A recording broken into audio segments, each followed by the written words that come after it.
Die gedeelte daar in Markus 11, vers 15 tot 19, waar ons lees van Jesus se reiniging van die tempel, is meer as net 'n demonstrasie van sy goddelike gesag.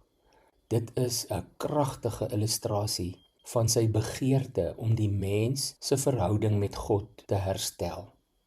Toe Jesus die tempelterrein binne gegaan het, het hy 'n plek gevind wat veronderstel was om 'n huis van gebed vir al die nasies te wees, maar wat verander is in wat hy genoem het 'n rowersnes. Hierdie toestand in die tempel was nie net 'n fisiese besoedeling nie, maar ook 'n geestelike een, wat die ware doel van die tempel verdraai het. Die tempel was die sentrale plek waar mense God kon ontmoet, 'n simbool van God se teenwoordigheid en versoening deur offers. Met verloop van tyd het die fokus egter verskuif van 'n opregte verhouding met God na 'n stelsel van godsdienstige rituele en kommersiële transaksies. Die geldwisselaars en duiweverkopers het die tempel se heiligheid en doel ondermyn deur die geestelike betekenis van aanbidding te vervang met winsbejag en sodoende 'n struikelblok geword vir mense om God werklik te ontmoet. Niemand kon die tempel betree sonder om eers tempelbelasting te betaal nie, in die regte geldeenheid of om 'n dier of twee te koop om te offer nie.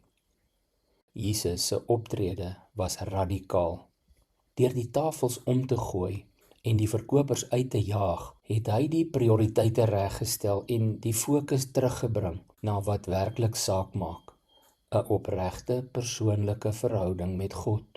Hy het beklemtoon dat God se huis 'n plek van gebed moet wees, 'n plek waar alle nasies God kan nader in aanbidding en gemeenskap, nie 'n plek van kommersiële uitbuiting of leë rituele in die naam van godsdiens nie. Die kern van Jesus se boodskap hier is dat God 'n verhouding met ons wil hê, nie net godsdiens nie. Godsdiens, in sy mees negatiewe sin, kan 'n stel reëls, rituele en tradisies word wat die hart van die saak mis. Dit kan 'n poging wees om God te probeer beïndruk of te manipuleer deur uiterlike dade, eerder as 'n opregte reaksie op sy liefde en genade. Jesus het dit duidelik gemaak dat God nie geïnteresseerd is in 'n godsdiens wat die mens van hom vervreem nie, maar in 'n lewende, dinamiese verhouding wat gebaseer is op liefde, geloof en toewyding. Dink in hierdie lydenstyd na oor jou eie geestelike lewe. Is daar dalk areas waar godsdiens 'n plaasvervanger vir 'n ware verhouding met God geword het? Watter praktiese stappe kan jy vandag doen om jou verhouding met God te verdiep, weg van blote rituele of verpligtinge?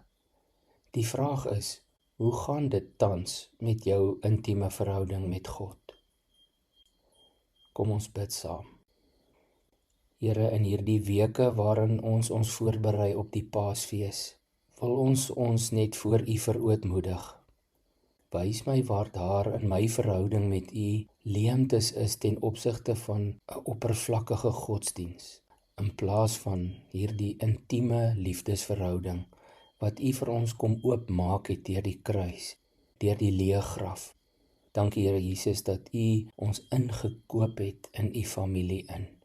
Ons prys U naam daarvoor. Amen.